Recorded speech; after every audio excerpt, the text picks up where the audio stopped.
Skinny Pablo wasn't always my name, too. I had a name before that who was, in my opinion, a little more infamous, especially in Los Angeles. So the name Skinny Pablo was given to me by members of the rap group Cypress Hill. Wow, what an honor. I'm so jealous because I love Cypress Hill. Oh, gosh. Cypress Hill. Yeah, so, when I was working with Be Real and all that, somebody just said, I think the series Narcos was really big at the time, and I had a mustache, and someone said, you look like a mustache. Yeah, and they're like, you look like a Skinny Pablo, and we all just stopped. It's like, Skinny Pablo, that's a cool name. Someone's like, yeah, you should use that as a name. And I'm like, I like good ideas, so let me see that and see what happens. And then I started using that name, and now I'm in Italy on a podcast, so I think it was a good choice. Benvenuti. Welcome to The Next Generation. With me, your host, Giulia Stocchetti. Join me as I take you on a journey to discover young stars of the Italian food and wine world. Pronti? Andiamo! Hello, hi everyone, and welcome back to a new episode of The Next Generation on the Italian Wine Podcast. Today is going to be a really kind of special edition because I can say I'm here with an artist with the super huge capital A. I'm here with Skinny Pablo, who is a musician, who is a wine enthusiast, who is a fashion designer, who basically lives for art and really nice things, I can say. Welcome, Skinny. Welcome. Thank you for having me, Giulia, and the Italian Wine Podcast. What is up? Thank you so much to you because you've traveled quite a lot to come over here, and it took some time off from your activity of making art and being creative. So how was your trip to Verona? The trip was wonderful. I've been on trains for maybe 20 hours. I don't really know, but it's been about a whole day of travel, and it's not taking time away from my creativity because on the road, I'm writing about my experiences, just living and the experience of life. That's a art form in itself, how you handle things, and especially when you're on the road by yourself. So it's a pleasure to travel out this way, and it's my first time in Italy, so I'm very happy to be here. Oh wow, first time. Yeah, I had some pasta before coming over here at I can't remember the name of the restaurant, but it was recommended to me by a winemaker. I guess it was La Greppia. La Greppia. Yeah, you texted me something like, you were having lunch there, and was like, wow, he knows where to go to enjoy good food and good wines in Verona. That was exceptional. Like I said, I'd never been to Italy before. I've been so excited to try the food, so that was a good entry into Italian food. It was beautiful. So you had pasta, right? It was the house pasta, or it's 3 pastas. They give you 3 small courses, just like a tasting menu, let's say, of pasta. Yeah. Okay, cool. Yeah, pasta tasting menu. It was beautiful. Every bite was wonderful. And the salad there was, exceptional. I haven't had a salad so fresh, in my life, I think. So it was beautiful. That's what people say when they come to Italy. They're also amazed and impressed because the food is so fresh. It's grown in the area, we can say. So, yeah, I'm so happy you enjoyed. And you have some wine too, or just... I did have some wine. I think I wrote down what I had, actually. So I'm unfamiliar so much with Italian wines. They've come across in dinner parties, but I just had no idea what I was looking at. I'm a Mosel Riesling enthusiast, connoisseur of sorts, but when it comes to Italian wine, I'm like a baby. I don't know what I'm doing, so it's exciting to learn. And let's see. It's like part of the creative process, like when you discover something new and you just dig deeper in. Yeah, it's like finding a new band or a new genre of music or anything in that aspect. First of all, was white, was red, or was sparkling? It was a white wine. From the area, or it's from the area. So it might be Soave or Lugana or Custoza. Tenuta del Ugolino. I think that's Verdicchio di Gessi Classico Superiore. Okay, Verdicchio dei Castelli di Jesi. Oh, wow, it's one of my favorite Italian wines, Verdicchio. Okay. And that's from Le Marche. That's a small region in central Italy. Okay. So, you had definitely something Italian, and it's one of the most historic white wines we have. So did you enjoy? That's the most important thing. Oh, yes, I enjoyed it. It was a beautiful moment in my life, and I enjoy all the moments. But yeah, Italian wine, I'm learning about it just here and there, and it's been great. It's wonderful to think about. And yeah, we don't have something like Riesling from Mosel, but we have like a kaleidoscope of other flavors. So yeah. I'm sure you're going to find something interesting. And hopefully maybe one day you're going to also make something creative out of your Italian experience, like Italian wine and food and people experience. So. Oh yeah, it inspires the music and yeah, the wine aspect. I'm excited to dive more into it because there's certain things in Italian wine that we have none of that in Germany, or I wouldn't say none of that, but out here, just some of the wines I've tried, there have been blends. So I'm unfamiliar with blends. They're like a chef in the barrel. When they go into the barrel, they'll be blending 4 different grape varietals, and it achieves a balance from that intervention of mixing. Whereas in the Mosel, it's usually just Riesling and whatever the weather gives us. So it'd be like high acid, this and low acid, whatever sweetness, but they don't do blends, so it's pretty cool. So what wines do you recommend as, let's say I'm someone, I don't want to have to spend my whole life tasting through all these Italian wines. What are the ones that you say are essential? I think there are no essentials, but there are maybe some benchmark wines that made Italy famous throughout the world. And historically, these are like the Chianti red wines, the Soave white wines, super Tuscans, starting from the 70s, still from Tuscany. But you know what? I love wines from all over the peninsula because literally there's unique terroir everywhere. And so I think all Italian wines are worth to be tried. Then, of course, you have your personal preferences, but, it's kind of like music. Depending on how you feel, what you feel like, you go for something. And I guess wine and music sometimes are quite similar because you're constantly like exploring, discovering something new and just tasting something new. And then you realize what you like or what you really loved in a moment of your life. Maybe later like, did I really used to drink that wine? It's like, did I really used to listen to that music? And the answer is yes, because you were building your own experience and understanding who you were to become who you are. So I think wine and music are quite close. And I got a question for you. Yeah. You started making music first or tasting wines? Definitely music. I didn't start tasting wine until maybe 2019. So cool. I'm fairly new to it, and I was introduced from my mentor in wine / good friend, Soil Pimp, aka Robert Dentis. So you can find him online. He's pretty much the number one Riesling. He's the Riesling guru. In the Riesling community, he's like their guy. I guess when people should know him, definitely. Yeah, wow. Soil Pimp. So, I mean, the way I really got involved was that he put me on to Mosel wine. He said, what do you think about this wine? And this comes back from, we were talking off air about my history in podcasting. And so for 7 years, I was working on this podcast, this network called Be Real TV, where, we were smoking tons of weed every single day. And there came to a point where breeders would come to the studio with all these new varietals of cannabis. Wow. And there was one time where we had what was essentially blind tasting maybe 70 different types of cannabis. And all in one day? It lasted more than one day, but we had to do it all day pretty much for a week or two, maybe a month. I don't know. But every single day over there was just tasting, studying cannabis. And wow, that's amazing. Yeah. And so So you're like a cannabis som, let's say. Yeah. Wow. Yeah, pretty much. I'd say that's, if I wanted a career in that, could probably make it happen. I mean, although I did work in it. But so Soil Pimp found out that I was participating in activities like that. And he said, well, okay, he has a palate for weed.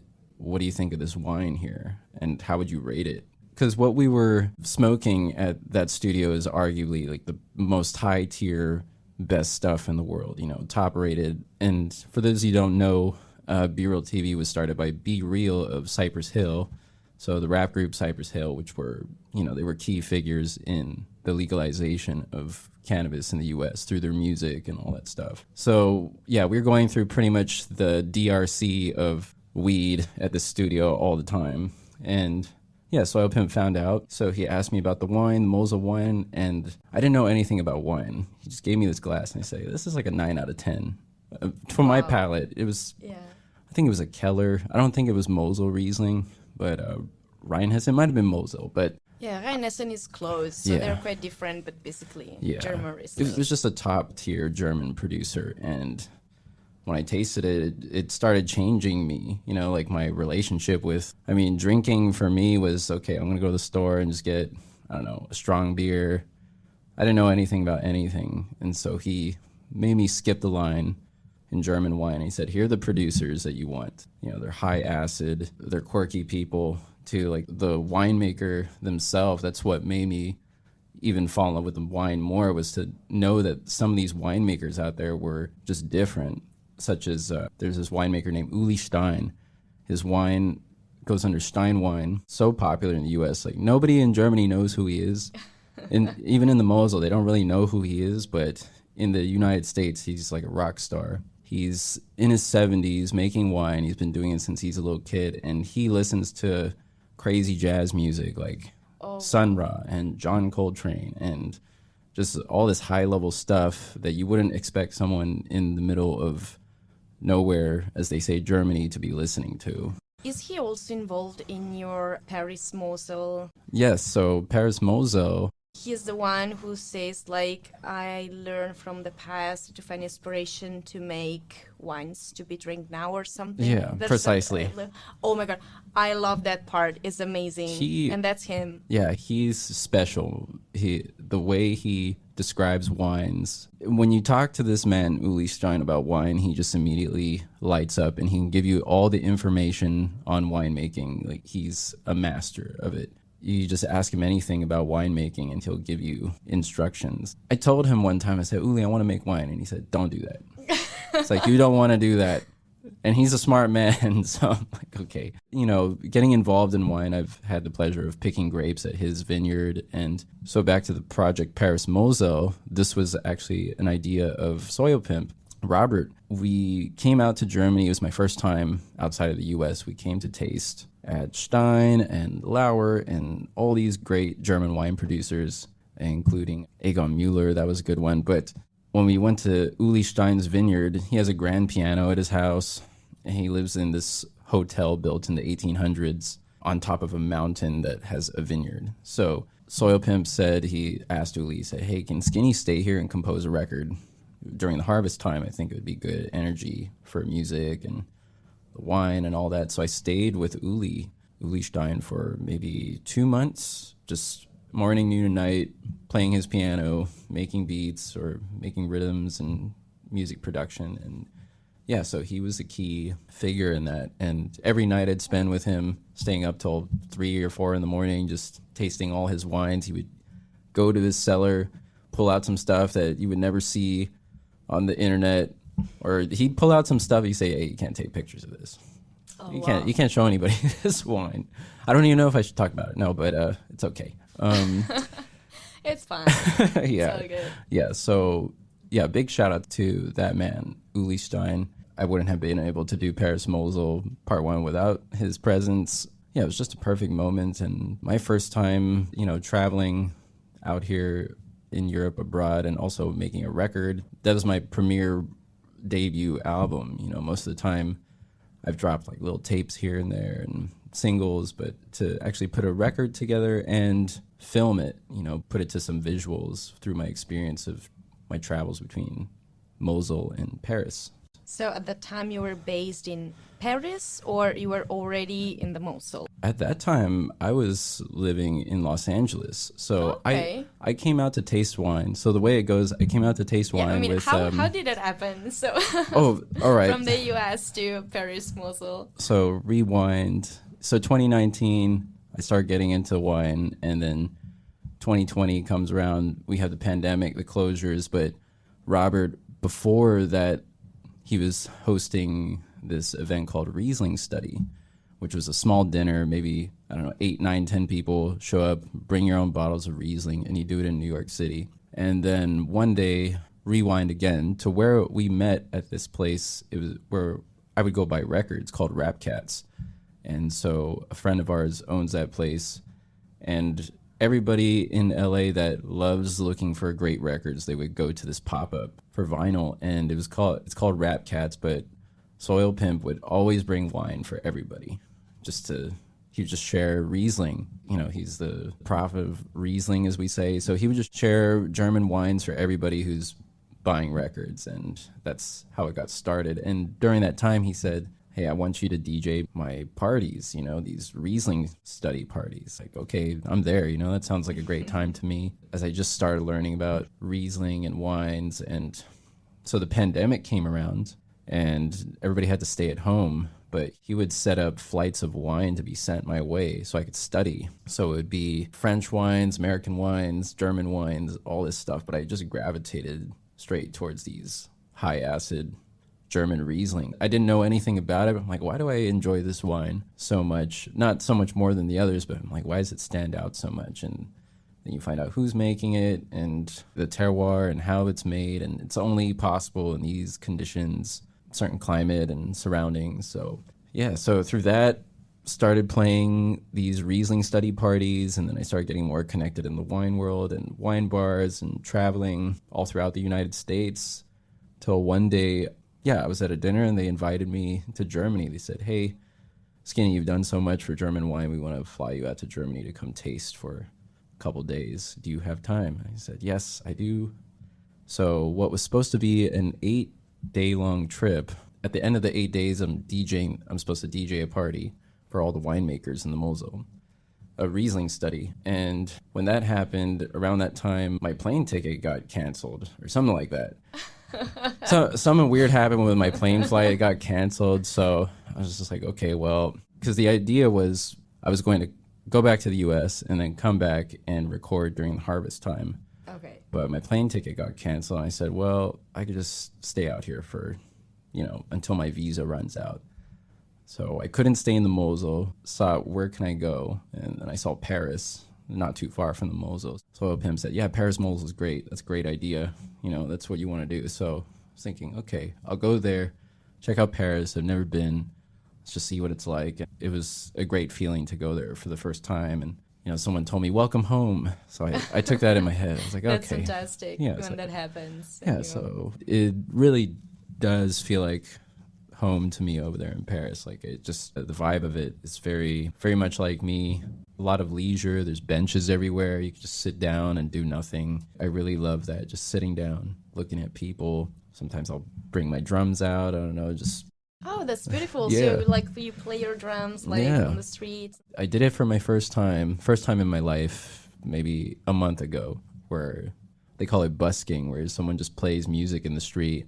I didn't put a hat out or anything. I just wanted to try it. Mm-hmm. I have this portable drum set, so I was thinking, okay, I'll just come to this park and start playing and see what happens. And do you have it here with you today? No, I almost brought it around, but the travel was so long that I was thinking that I will be in pain if I carry around my drum set. Because it's quite heavy, or it's like big to carry around? It's not big and it's not too heavy, but if you have to carry it for 10 hours, then it starts to get heavy. Oh, yeah, I know. Yeah. I totally understand. Yeah, so it's really fun. So I did that a few weeks ago, just play drums. Yeah, we had, Soil Pimp was out here with his wife, Chef Renee, and my girlfriend in Paris. We all went out to the park one day, and I brought the drum set and played. And it was such a strange feeling because there were all kinds of people there. I mean, there's thousands of people walking around in Paris. And at the park, you have, like, all the babies started to gravitate towards me. All the children gather around, and they're just staring at me. And mom's dancing, babies dancing.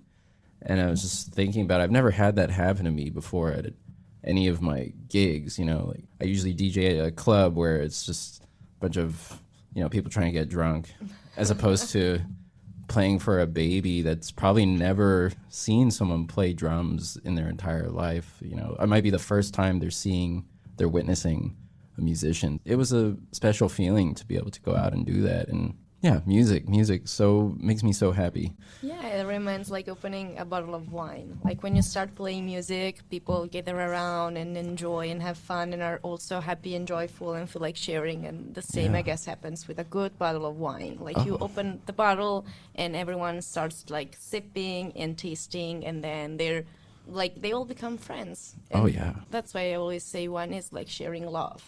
Mm. Because you're sharing something, you talk about something, and it's also culture, like music. Yeah. Because before you started playing out there on the street, you were practicing, you started with a mentor, and you learned, and you're still improving like day by day or every time you play. So, and of course, I guess you play a lot of different stuff. I mean, your music is not always the same. I mean, when I listen to your like Spotify channel, or when I was also enjoying like Paris Mosel, I was so amazed that time I was just staring at the screen. And usually after like 25 seconds, I get sick of stuff Oh. and I just move on. And I was like, first I saw this Paris, the city, and then like those vineyards in the Mosel that look like soldiers standing with Oh. all of it. And I was like, gosh, it's already 15 minutes I'm watching this stuff. Oh, amazing. And I mean, I was so amazed myself because I've never seen something like that. I mean, it feels like I was really seeing the world through your eyes, Oh. through the artist's eyes. Th- You know what I mean? And I think it's awesome, especially now that I know that you were filming and you also made the music, and I guess you also edited everything Yeah. and put it all together. I mean, you're like an holistic artist. You can do everything. You're just like absorbing from the environment and just rephrasing it and expressing yourself through your clothes, through your music, through your videos. I mean, wow, I'm so glad I got to meet someone like you. And Thank you you. found love in Paris, right? Oh, yes. Because you said girlfriend. So Oh, it yeah, yeah. means you got to Europe, you got to Paris by mistake, you found good people, an amazing city, and Yeah. love. Yeah, the love Wow, found that's me. amazing. So, Oh. yeah, it's been a wonderful time. Yeah, everything just lines up how it's supposed to, and I ride the wave of life. I don't set too many expectations of myself. I just say, okay, this is what I'm here to do, and anything else that comes extra is amazing. So, yeah, I've met a lot of wonderful people on this journey, and I'm thankful for all of them, and yourself for being here. And yeah, happy to be here to share my story. That's what's cool about that project, Paris Mosel, is that it's singular, and I pretty much did all the work myself, I'd say. I mean, of course, I had good people in my corner to inspire me, and a special type of people in the world, the ones that encourage you to do things. So I had good encouragement from good people to pursue this project, and it wasn't supposed to be a film. It was supposed to be just an album, but I decided, I want to share this story, and it's unconventional in the way it is, because one of my aspirations to be a filmmaker, right? Oh, So wow. to be a feature filmmaker. So this thing is like a short film. I don't know if people understand it, but I've had people watch it, even without the music, watch it and like, what is this? It has something to it. And there's a little bit of magic in it, but it's basically the unfolding of a story, of my story, and you can see how I see things in the world. And I don't like to make things be about me, but I guess that's what makes it special, such as like the wines with the winemaker. It's like I could taste some wines and know it was that one guy who was involved in it. And if he wasn't involved, then it wouldn't be the same. Yeah, but So- I mean, it makes sense because everyone can, especially nowadays, make some music or make wines. Yeah. And what makes the difference is the love, the passion, and the attitude you put in it. Yeah. I mean, it's the artist, it's the winemaker that makes the difference. And not because, like, he or she wants to show off, but because it's what they are. Yeah. Maybe it's the way they communicate to the world and making the world a little more special, I guess. Yeah. And making also people feel inspired. Because I think, like, arts always inspire people to do better, or just it reminds us that the world is beautiful. There's space for beautiful things and juicy, tasty things to eat and to drink and to share. So, yeah, I think, of course, we feel Skinny Pablo behind Skinny Pablo Oh, yeah. music and videos. And how did you film those clips? Like with the phone, you had some special equipment? Special equipment at the time was my phone, which I still have to this day, the Samsung Galaxy S22 Ultra. And okay, you might have to cut it. It seems like a commercial. Just get that and you can do amazing stuff like Skinny Pablo. But no, guys, it's not the phone, it's the artist. Please remember. Well, I think my phone is one of my best friends. I'd say my assistant, my everything. You know, on the topic of technology, I made the decision that I don't need another phone. This is all I need. You can make a movie on it. You can do everything you want with it creatively. And also, it doesn't matter what you use. Some people can use the most fancy recording studio, but still not execute their vision how they want. You know, you have to just be able to use whatever you have near you and make your ideas happen. That's all you need. You don't need the state-of-the-art anything. And about the music, like, what do you do, like, when you're creative and when you're, like, about to launch a new piece? How do you record it? So nearly every day. Like, how does it work? What happens? I wake up, I just kind of look around, and I might smoke a joint, I have a tea, no breakfast, and I'll just go straight to the nearest music-making device I have. So back in the Mosel, I have a drum set and a keyboard and a computer, so I'll just go back and forth between those and just start messing around. You know, I've also learned how to use these instruments. You know, I'm not just going in not knowing what I'm doing. I get an idea, and well, the thing is with, let's say, the drums, I like to start off on the drums, and you can just go in so many different places on a drum set. So getting new ideas is pretty easy. You can play a beat fast, slow, backwards, forwards, add notes, take away things, and eventually you have new music, and you start adding, layering on top of it. I got a question. Yeah. Are you inspired, like, every single day you feel creative, you feel to try to do something, or some days are just like lazy days when you just want to chill and relax and do nothing? I like there's those balance between the two, or you're always like on the run, being creative? There has to be balance. Some days I just say, okay, I'm not going to make music. I'm not going to do anything today. So for me, making music is like cooking, like eating for me. It's the same thing. I cook for myself every day.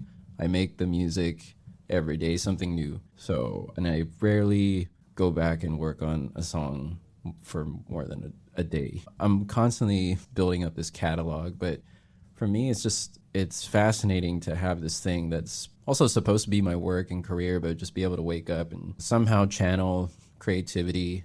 And I've done it into other mediums too, such as painting. I'm not a fine artist or anything. I like just throw paint around. I did a lot of that last winter. I took some time off because I ran out of paint and just haven't, it's been kind of lazy to go to the store and get more paint. Painting's a lot of work. Really? For me, it's getting the supplies. You have to, you know, I want a giant canvas, but I can't fit that in my apartment, you know, a tiny apartment. Just choosing the paper is a problem for me. I don't know anything about paper, so I might just paint on, I don't know anything about paints, like good paints. I just get whatever is at the store. And I really liked going into painting because I get that childlike, fresh, clean slate, because I don't know anything about painting. I mean, maybe a little bit here and there, but I'm not professionally trained in it, so I could just be whatever I want, you know, just throw paint at the wall. It's fun. It's like playing. Wow. Then you store all your stuff in a place, or you sell it, or you put them somewhere, or just throw them away like what the cork got done last time. I can't say that. You can be, there's no swear words, English swear words on this podcast. I've been doing pretty good because typically on my streams, I live stream every day too when I make the music. So you can watch it on YouTube. I found it. Oh, so I have a YouTube channel. Okay. Mosai Music is my music label, I would say. It's just me, myself, but I release all my projects under my different names. See, yeah, when you say it's just me, myself, is like Skinny Pablo, the artist, the fashion designer, the musician, the wine enthusiast, the kind of painter. I mean, there's a lot of Skinny Pablo, the weed taster too. Yeah. So, I mean, there's a lot in just one person. Yeah, there's how do I say, it's kind of like almost a community. You know, Skinny Pablo wasn't always my name too. I had a name before that who was, in my opinion, a little more infamous, especially in Los Angeles. So the name Skinny Pablo was given to me by members of the rap group Cypress Hill. You know, there's wow, what an honor. I'm so jealous But because I love Cypress Hill. Oh, gosh. Cypress Hill. Yeah. So, you know, when I was working with Be Real and all that, somebody just said, I think the series Narcos was really big at the time, and I had a mustache, and someone said, "Yeah, you look like a mustache."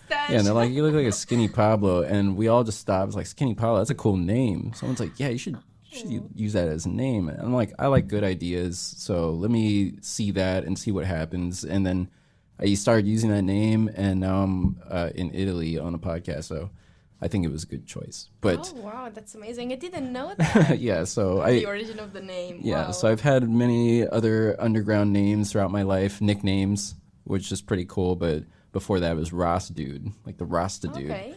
So yeah, just yeah, good contrast. But yeah, being Ross Dude was a lot different than being Skinny Pablo. But it's all been fun. The changing of an artist's name and transforming as artist is constant. You know, tomorrow I don't know, maybe my name will be different. But it's a challenge to have that in your life as an artist, because you're like, I don't know what I'm supposed to do here. But then you look at guys like David Bowie, who changed his name a few times. You know, he went through some transformations of being an artist. So it's cool, and yeah, to understand these things. And this is just how life goes, I guess. You just start a new phase and you change your name, but the essence is the same. I mean, you know what I mean? Yeah. In different just forms. So Do you have a cool hip hop name? Has anyone given you a nickname? I'm just the wine soul girl. Wine Soul Girl. So But soul is not like soul music. Okay. It's like the soul. Okay. You know? It's like my soul is made up of really good wine. Okay. Especially 90% Riesling, because I'm a Cork. Riesling lover. So Riesling, how did you find Riesling? That's a really good question, because I've been in the wine world for more than half of my life now, and I think I will always be involved, because it's like music. You never stop exploring, you never stop traveling, you never stop tasting and falling in love. And so I found Riesling because I wasn't really a fan of aromatic varieties, but then I started to meet some people, and they were talking about this Riesling, and when I first tried Riesling, I was so amazed. I was like, oh wow. And actually it was like love at first sight. I prefer like dry Riesling, not really into sweet wines, not really into dessert wines. So that's how I discovered Riesling. And I mean, especially I love Alsace Riesling and Mosel Riesling, even if Mosel Riesling most of the time is crazy expensive to buy. Oh. So that's why sometimes I just travel to wine fairs and events where I know that there is good Riesling, just to try it, enjoy it, and then it's really hard for me to be able to buy really good Riesling from Germany, but you know. No, whatever. it's okay. Oh man, I feel bad because I really wanted to bring some Riesling over. Don't worry. Next time or whenever, we're Okay. gonna be able to share some Riesling for sure. Of course. So Yeah, no you- doubts. you But need- are you planning to stay in Europe or go back to the US or go back to your little hometown? Oh, well, for those of you listening that don't know, I'm originally from the island of Guam. I was born and raised on this beautiful tropical island. And it does have a place in my heart. You know, no matter where I'm at in the world, I always think about home. It's a stereotype. There's no place like home, but I grew up on vacation for like 20 years, basically. I could just go to the beach, this and that. And it's cool being out in the world and learning all these things about stuff that I never had on the island or never got to experience. And it's cool to be able to go back home and bring some of these things with me. Like a few years ago, I went back to Guam and brought 2 cases of Mosel wine with me. And there's no wine shop on the island where you can just go get your favorite wines. You know, it's so far away. It's hot. It's hard to get wine there. But I brought some in, and it was hands down my favorite experience with my favorite Mosel Riesling was being on a tropical island, Riesling in the cooler.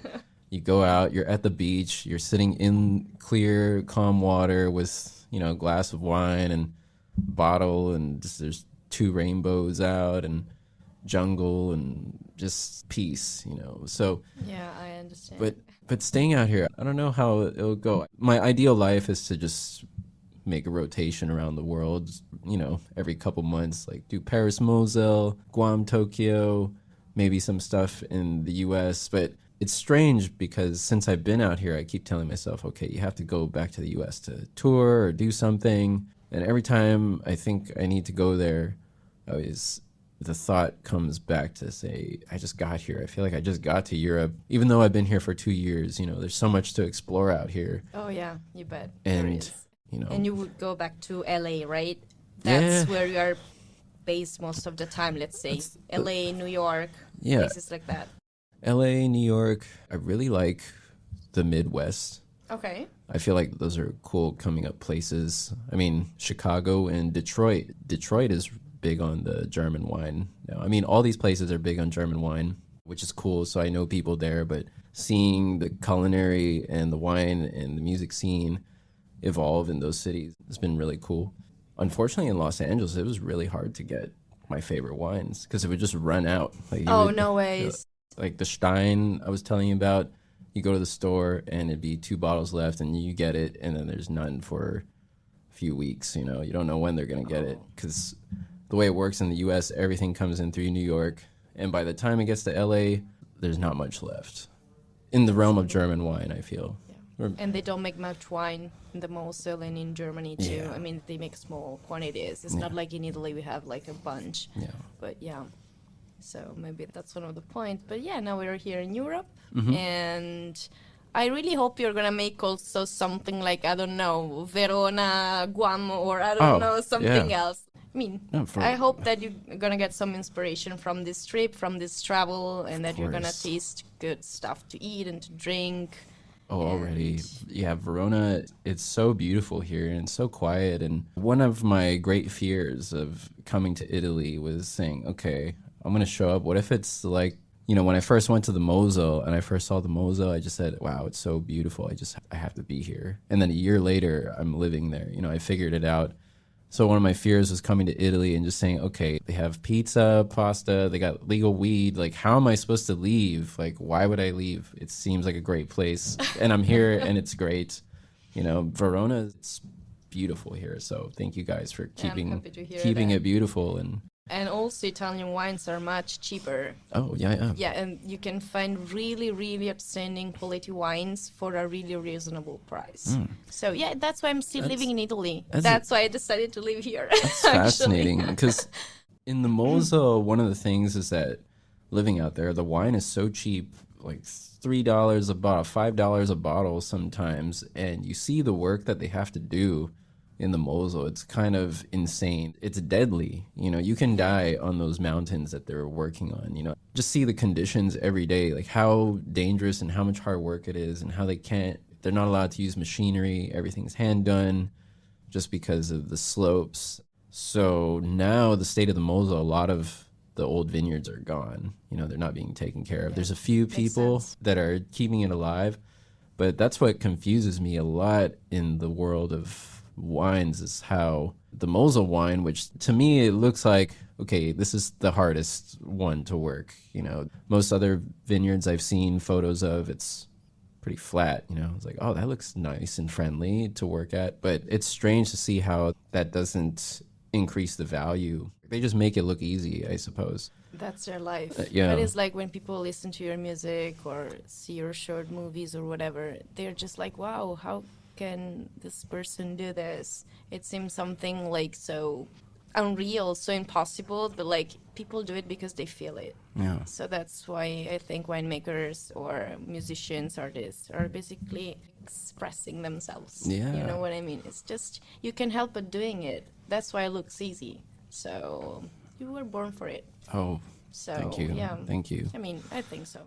Yeah, so expressing myself with the wine, that's one of my goals, actually, is to just have one. It's going to be the most difficult thing you've ever done. There's so much that goes into it, but I'm confident in saying, okay, I can do one barrel, like one barrique of wine in my lifetime. Like if I could just make one, that's good. I think I could pick the grapes. You know, I just need a friend kind enough with a cellar, basically, to store a barrel. So that's kind of where we're at. But I actually wanted to do something last year, but the frost took out so much of the grapes that there were so many extra barrels. People were offering me barrels, like, Skinny, we have barrels. I'm like, okay, let me see if I can find grapes. Couldn't find any grapes. A lot of winemakers last year were giving their barrels away because they didn't have enough berries to put in them. because of the frost. It's a shame. 2024, that was an intense year for winemaking, especially in the Mosel. I mean, all around, just horror stories, but some people lost 100% of their vines. So it's crazy to think how rare the Mosel wines are becoming. You know, I'm seeing it firsthand. I'm seeing the vineyards go away. We're seeing this, you know, shortage of crops and how hard the work is, you know. So there's not a lot of room for, you know, people who don't put 1,000% effort into it. Just like music, I guess, you know, music. Yeah. But yeah, it's definitely something I would like to get into because I see the creative aspect of winemaking. There's decisions you have to make the wine that you want, the result that you want. That's just something I really want to do just one time. But for now, you know, I've done collaborations with winemakers before. Well, I'll do the artwork, music. Nice. We'll put So you also design labels? Yeah, Cool. done some label design.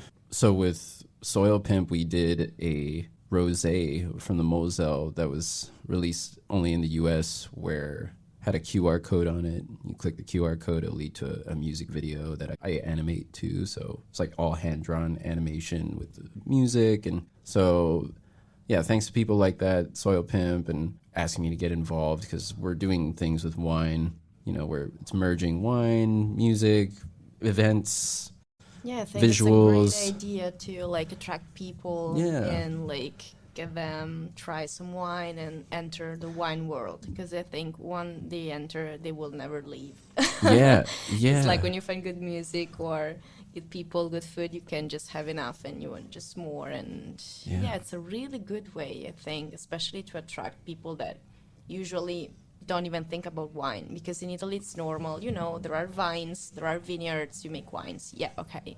But in most part of the world people don't even know what a vine is. So it's not so easy to talk about wines and you never have to take things for granted. Like it's not common to share a glass of wine, it's not common to be able to listen to good music. It's, you know, everything is like a process. It takes time sometimes. Yeah, and with these events, you know, these wine events, music-driven events with wine, you see people tasting these wines that otherwise would have never even come across them in their life, you know. So one of the coolest parties that we played was in the city of Memphis in Tennessee, which is in the south of the United States, where you just wouldn't imagine, you know, there's anything to do with wine down there, you know. But we, through a Riesling study, and it was the most people I've ever played for. I don't know, it was like a few hundred people at this old train station in Memphis, and they're all drinking our favorite wines from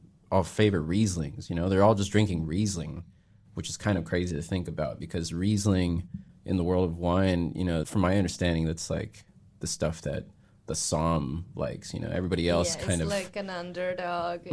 Yeah. So to see just all these random people, hundreds of bottles of Riesling open and they're all loving it. It's so much fun to see because in the world of wine, I didn't have a concept of it, but how underrepresented the Mosel and Riesling is, and people in Germany don't even know about it. Exactly. And I'm thinking, like, how do you not know about this place? It's the best place in the whole country, you know? For me, every time I leave and I go to other places in Germany, I say, I want to go back to the Mosel. Something so special about that place. Yeah. Castles, mountains, river. It's like a fairy tale land. Yeah, I think you should explore Italy. You'll find some places that are in a different way, but I would say cool as Mosel. And you will fall in love definitely with those places. It's a small country, but I think it takes a lifetime to explore and to taste all the wines. That's why I'm having some wine every day. I'm trying to taste all. The food, though. The food here is, oh my goodness. I've only had one meal so far, and it was the greatest meal of my life, I think. At least in Italy so far. But pasta game. What's your place to go to for pasta? Home. Home? When I cook pasta. Oh my gosh. Yeah.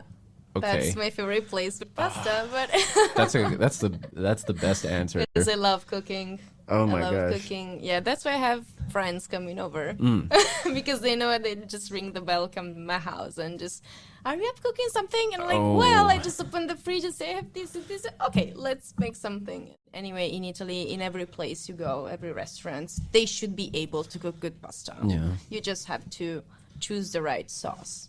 Okay. Yeah. So what's your sauce at home? Secret. Oh, man. Okay, all right. No, just kidding. Whatever happens. I mean, it depends on what I have in the fridge or what I have as fresh vegetables, and I just cook it. I just improvise, like, like interviews. Yeah. I must usually stick to a script. I have the script, and then I start, and I just get lost in translation during the same when I'm cooking. I just see what's there and just get creative. Also, depending on the wine I have. So Wonderful. yeah, that's me. Forgive me. Yeah, I didn't want to ask you your secrets, but I'm always learning culinary because I cook at home a lot myself. What do you cook usually? Oh, recently I've been doing a lot of kimchi. I've been making lots of kimchi at home. So getting into fermentation and all that, I've been studying kimchi. As my girlfriend is from Korea, I got to try her mom's kimchi, and I was just like, what is this kimchi from Korea? Why does it taste so much better than anything I've ever tasted? So I asked for the recipe, which there's a few secrets in it, so I had to adapt. And I've been making kimchi for maybe a year now and started getting into a lot of different fermented foods. There's a book actually called The Guide to Fermentation from Noma, the restaurant Noma, if you're familiar with that. So Everyone should know that restaurant. I had the pleasure of eating there in 2023. Well, how was that? Oh, it was phenomenal. It was intense. It was the most intense meal of my life, I'd say. There was a point where I'm about to get up to use the bathroom, and the lady, I think the som there, she said, "You're not going anywhere. You're going to sit here because we have a dish coming out, and that's more important than your time to go to the bathroom." Okay, and there's people yelling in the kitchen. They're all yelling at Renee. It's like soldiers. They're like food soldiers. Yes, sir. You hear... Yeah. There's a leader in the kitchen, and everybody bows and yells out, and they all have to do their task. And there's it's a serious thing. Yeah, there's 150 people in there. I don't know. It felt like 150 people. There's a lot of people moving around in that restaurant, and they deliver just an experience that, I'm fortunate to go there once in my life, and it was strange. It definitely wasn't like eating at home. Was good, the food? The food was phenomenal. There was some food that I just saw it and I couldn't eat it. I had to sit there and look at it for 10 minutes before I started eating it. Just like, wow, it's so beautiful. It's like, It's like, what am I looking at on this plate? And they explain to you all the ingredients, and you just stare at it and think, this is so much work and effort was put into it. I like to eat fast, so if I just ate this dish that took them 3 days to make and I eat it in half a second, I feel like I'm kind of... disrespecting disrespecting it, or I have to appreciate it, even though that's my way of appreciating things. Like, if I really like it, I'll eat so much of it so fast that I'll want more, so, but yeah, eating that Noma meal was definitely one of the most intense sessions, and that was with Soil Pimp and friends. We had some great wines, great company. I was about to ask, what kind of wines? Like Italian wines, American wines, German wines? There were no German wines. There's no Riesling. There were some natural wines. We had some sake too. Okay. Natural wines, sake, some weird stuff. I had a strange looking tea there too, but it was great. It was such a great experience. And back to the cannabis part, I was like, hey, do you guys have any papers here? I don't have any papers to roll up. And they bring out to me on a special plate some rolling papers that are pink. They say, yes, you can roll up here, have a smoke outside in the garden. And their garden there, they grow a lot of their ingredients around seasonal. This was vegetable season, so I got to experience that. And it was a learning experience. Every time I go out and eat, I try to learn. I don't just go crazy eating just because it's fun to eat there. I mean, these places are fun, but I always go in thinking, how can I improve what I'm doing at home, in the home kitchen? So always learning. And coming out here to Italy, it's been fun just to see, okay, here's some fresh pasta. Okay, I think we should schedule another interview in the future to see if you were able then to cook pasta or to try something Italian at home that was at least edible. Yeah, it seems like you have prized ingredients here. The produce here is so good. I mean, you can get fresh produce anywhere, but it just feels a little bit different. I saw strawberries today. Walking around, saw some strawberries at the market. I mean, I don't know if they're from Italy, but still, it looks like they would taste a lot better. Not sure this time of the year, but yeah. They had a shape to them I'd never seen before, my tasting of strawberries around I lived in California where the strawberries pretty much, I feel like they're around all year. When I was living in LA, it seems like we had strawberries all year round, Strawberry fields forever. Whereas out here, in Germany, it's like we get strawberries for 3 months or something like that, but 5 months, I don't know. But yeah, because of the climate. Yeah. So nice. And maybe next time we're going to have also some exciting Italian wines to share with us. Yes. I was in Paris. There was a wine expo of some kind, and I got to taste from a winemaker that's around these parts. They're really close by. Mm-hmm. He gave me a breakdown of, the wines in this area, and it was good stuff. I didn't have much time to taste with all the winemakers at this expo in Paris, but there were 3 Italian winemakers. One was kind of from the south, the other was more coastal, and you had one guy that was just from this area. So I tasted his wines, and I was really pleased to experience these wines that did have, for me, I always look for that acid, and they had a balance to them too, but they had that expression of acid and maybe some steeper slope type action. And on the train ride over here, you see the vineyards, steep mountainside. Some are flat, some are mountainside. So there are vineyards everywhere, basically. Yeah, so I like those profiles of the steep slopes and colder climate. Well, nice. So thank you so much for being with us today. It was really a pleasure for me. Oh, thank you for having me. And please enjoy all the best that Italy has to offer. Oh, thank you. You as well. Thank you. Bye. Right. Peace. And love. Oh, yeah. Grazie for being with me today and listening to The Next Generation on the Italian Wine Podcast. Alla prossima. Cin cin!